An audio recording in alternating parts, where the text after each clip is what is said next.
turning, toy passion burning. Rudy's a zoo, Rudy's a zoo. YouTuber vlogging, backwards cap wearing. Rudy's a zoo, Rudy's a zoo. Rudy's a zoo.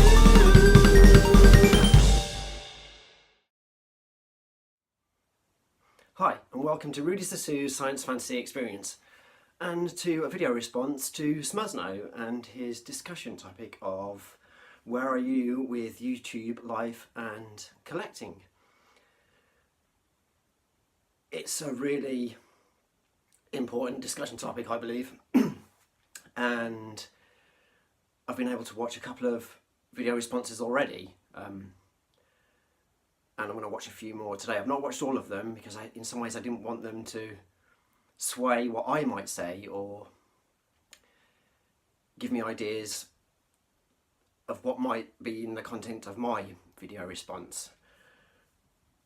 But what he's said and what he's alluded to do really resonate with everyone, and I think everybody will have a very varied view on all these, the three bits that make up the discussion topic. It's, for me, it's very intertwined now. I did used just to be a toy collector, but now I'm a YouTuber, a content creator, and they all intermingle now with life. They work as a triangle, a trifecta, and in some ways, if I stopped being a YouTuber, I would still be a toy collector. If I stopped collecting, I'd probably still do YouTube. I'd change my content around. I've still got plenty of toys that I want to do videos on, and I've got definitely loads of other bits that I want to talk about on forthcoming videos. So if I took one of those elements away, I'd still be doing one of these things that make up the discussion topic. But I do want structure. I do like a little bit of structure in my life, so I will do YouTube, life and collecting. So YouTube for me. I absolutely love being a content creator, a YouTuber, and when I started my channel, I think like 9 months ago maybe, so I'm a new YouTuber, I'm relatively new. I had no idea it was going to be this exciting, this much fun. It has blown any expectations I had out of the water. I just hit 100 subscribers a couple of weeks ago, and I've got to give a huge thank you to Jason, Patriot Prime, for asking me to be a guest on the SitRep. Secretly, I obviously wanted to be on it since he started it. I got 7 subscribers in an hour of the SitRep going live on YouTube when he uploaded it. It's down to him that I hit the milestone, I guess, of 100 subscribers. And I don't do it for subscribers. If I think back to when I started my channel, I had no idea that this many people would be interested in what I had to say or show, or how that I deliver it.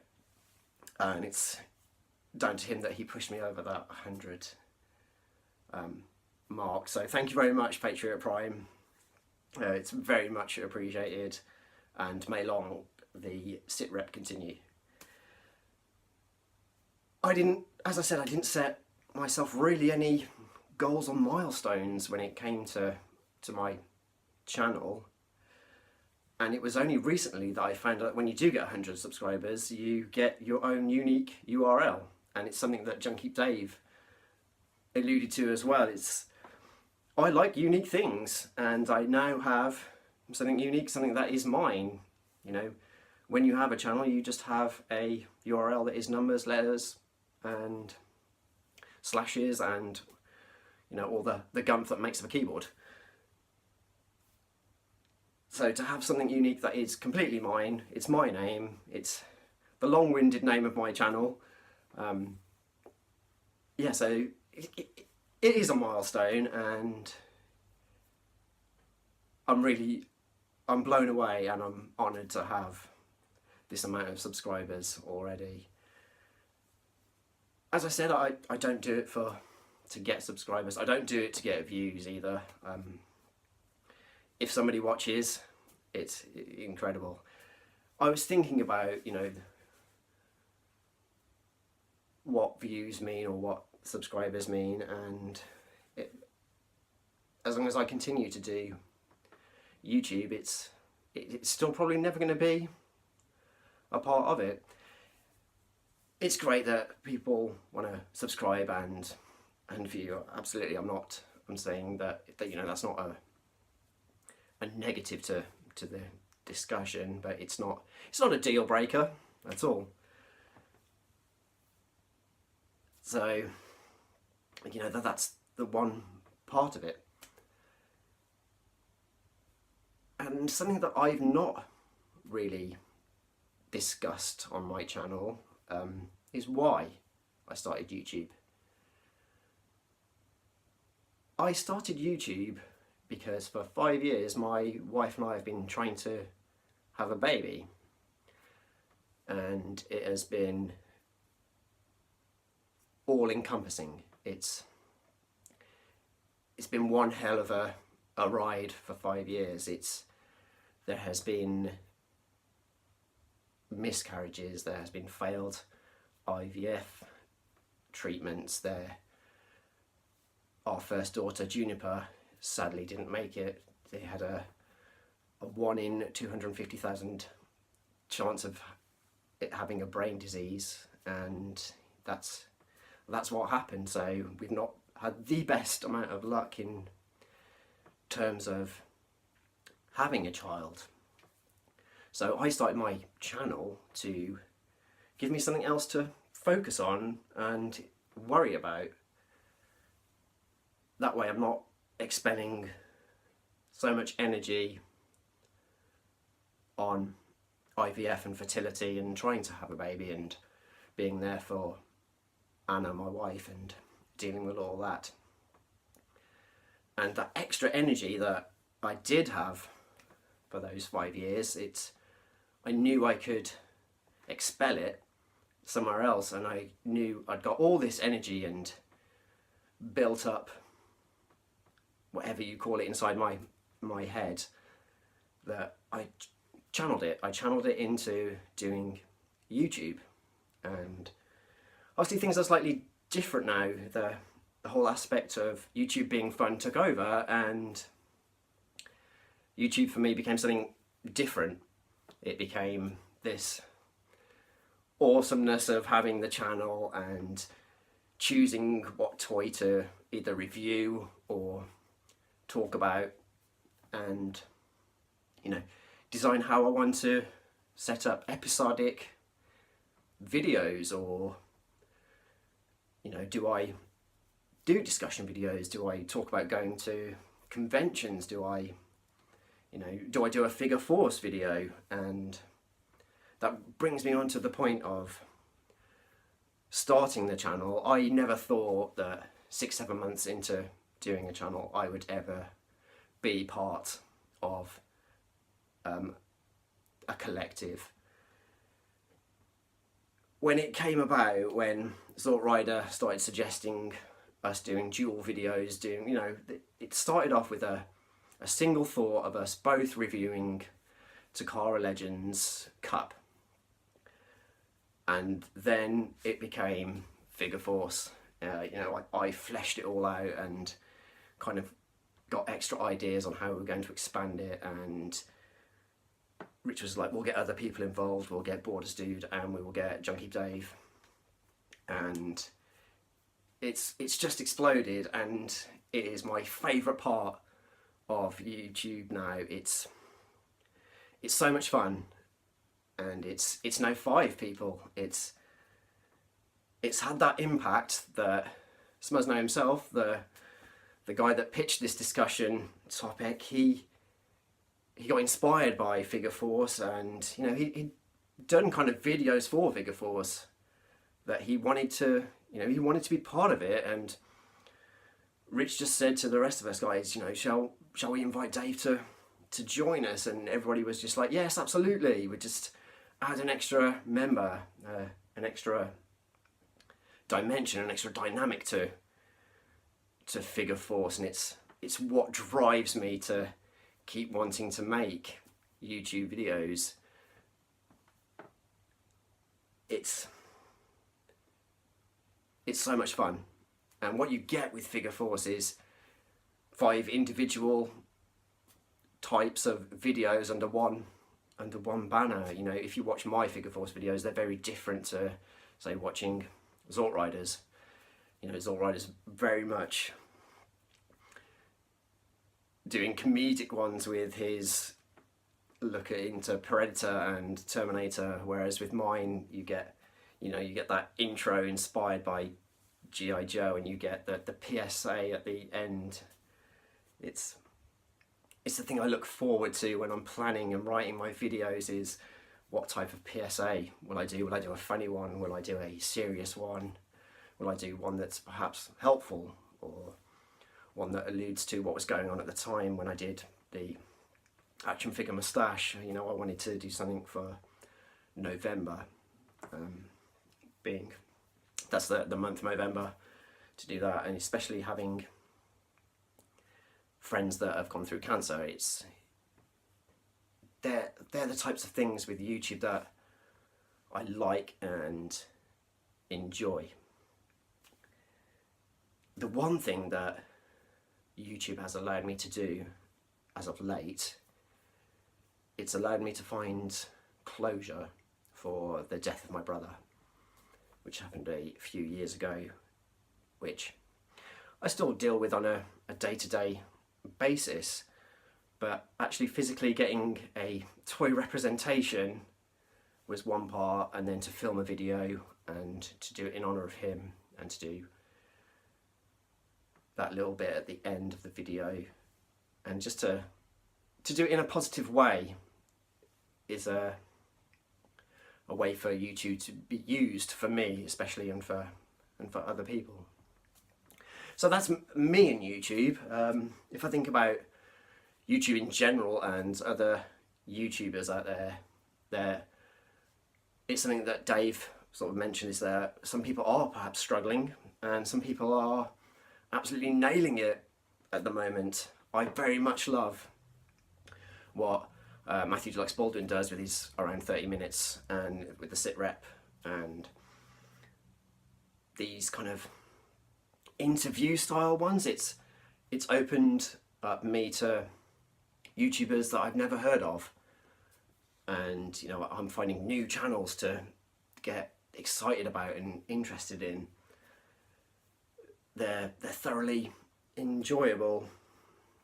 But on the flip side to that, I'm finding myself, sadly, unsubscribing from people, and you know, I wasn't doing that before, but sadly, as I said, there is some YouTubers that maybe they've not grown, maybe they're not refreshing their channel, maybe they're happy with what they've got, but for me, I'm unsubscribing. I'm getting a little bit bored of seeing the same intro, the same backdrop, you know, the same type of toy being reviewed all the time. It's sadly something that is going on YouTube. But other than that, the whole YouTube experience for me is super positive and thoroughly enjoyable. In terms of life, and you know, this is how it will intertwine. My life's been super hectic for 3 months, with work and with work meetings and life outside of those types of things. Life's all good. There's some good news happening in the future, and everything's just really great at the moment. And something that YouTube has done, and being in figure fours, is it's rejuvenated my love for being creative artistically. I've now done, I think, something like 35 figure fours logos for various videos and our Instagram, and if any of the guys do a themed video, I have pretty much knocked up a logo inspired by an 80s, 90s toy line or toy brand or cartoon that can go on there. And I'm thankful for YouTube and Figure Force to bring artwork back into my life. You know, I've got qualifications in art design and media, and although I never wanted to pursue it as a career, I've always mostly enjoyed doing it as a hobby. But as of late, you know, a good year or so, I've just not been creative in that way, and then this has just brought that back into my life, and it's incredible fun working out how the typeface is going to work. You know, I did a Samurai Pizza Cats inspired logo and a Darkwing Duck, and you'll see them in forthcoming intros. So that's a tiny little bit of life. When life's going good, it's amazing. You don't need to question it. You just embrace it and keep going, and staying with that, you know, that great attitude to life. And when something bad does come along, you know, you deal with it, or you take a look at response videos and see if that competes with what you're going through, or not competes, that's a totally wrong thing, how it compares with what other people are doing. And in terms of life in YouTube, the one thing I do want to say is, don't be afraid to comment on a video. You'll be amazed by what one comment can do for a person. I love getting comments on my videos, and I will strive to answer every one. I will always give it a thumbs up and a heart. Even if it's negative, the fact that somebody wants to comment, I've obviously created an emotional response, whether it be good or bad. And a comment goes a long way, and it starts an interaction. I've made so many more friends through comments, and leading on to Messenger, and, you know, getting questions and an interaction. That just leave a comment. And as I said, don't be afraid to leave a comment on a YouTuber that has, you know, 100,000 subscribers. I've left comments on like some of like the favourite channels that I like, that I know have a lot of subscribers. You know, I've commented on Toy Galaxy, and, you know, Dan Larson's actually commented back. You know, just because they have this amount of subscribers doesn't mean that they're not going to interact with you. And the same with Michael French from Retro Blasting. And so do comment. Don't ever think that you're not going to get a response, or, you know, what you're saying is stupid or, you know, irrelevant. It's, you know, that there's a comment section for a reason, and these are the bits that bring YouTube and life together. And similar to that is, whenever you can, take in a live YouTube video and interact with people all across the globe. Some of the most exciting ones I've seen on people's channels is the live, you know, the live podcasts, if you will, the live videos. They're so much fun, and I definitely want to have a go at doing a live one, especially now that my confidence has grown doing YouTube. You know, I tested the water on Facebook once with doing a live video, and it was incredibly difficult, but I'm glad that I've done one to have a go and see, you know, what it's like, and I'm definitely up for doing a live one at some point. So yeah, those are a few of my thoughts on life. And then finally, the last part is the collection and collecting. I'm in a great place with my collection, but I've always had guidelines. I've always set my own rules, I guess, is to, you know, don't go crazy spending money. I don't have money to do that. I haven't got hundreds of pounds to drop every month on toys, and I wouldn't either. That's not something for me. I would not gain pleasure from that. If that's your thing, all well and good. But for me, I would find that in some ways irresponsible. There is other things I could use my money for. And I don't know if you're, you know, if you are picking up 10 toys or collectibles a month, are you really having that amount of time with them to enjoy them and respect them? Junkie Dave talked about respect for toys, and I think if you are buying that many in a month, I don't know if you're really respecting them for what they are. Do they end up going into the wardrobe or the cupboard or the loft, never to be seen again? In terms of collecting and the way that I do it, everything I buy is going to be on display. I buy everything for display or to play with. And I don't spend too much money, you know. I've not bought anything this month. Last month I spent £12.50 on Arnie.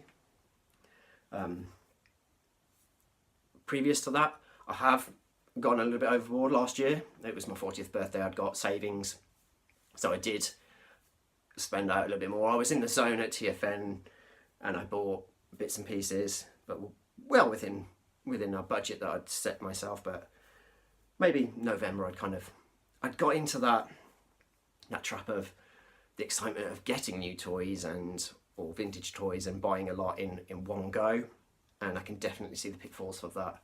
You can get into that habit of doing it, and it takes over, and the adrenaline and the endorphins get going, and you think, oh, I've spent 3 days with this. Oh, and another one, and you go on YouTube, you see the latest third-party thing that you want, or you see that somebody else has got that toy and you want it as well. But I think that's where it can spiral out of control, definitely. And to an extent, maybe November, December, I bought a few more than I possibly needed to, and I felt the pinch after Christmas, definitely. That's with everything else that was going on, saving up for Christmas, for gifts for other people and bills to pay and whatnot. So it's always something to be mindful of, definitely, is how much you do spend on it. But I tend to stick to a budget. I don't want to, at the moment, I need to be saving for other bits and pieces in life, and I've got plenty of toys to review and look at and play with, so I'm all good with that. Don't get me wrong, there's definite things I want, and I just gotta wait. I gotta wait and be patient. And it's always that old thing of, do I really need it? Do I really want it? I often think that if I want to get a new toy, I'll sell something else. I'll look at what is perhaps in storage, as I alluded to with my point before. Is it just going to live in a cupboard, never seeing the light of day, being a dust gatherer? Does it have that emotional connection that I need in the collection? If it doesn't, I'll sell it. I'll sell it to buy another toy, or I'm slowly selling parts of my record collection because I don't listen to them anymore, and I don't need them. They are dust gatherers. So if I do sell records, then that'll pay for toys, and then the money that I get from work, I'll use for life. So those have pretty much been my thoughts on what the SMSNO alluded to with his discussion topic.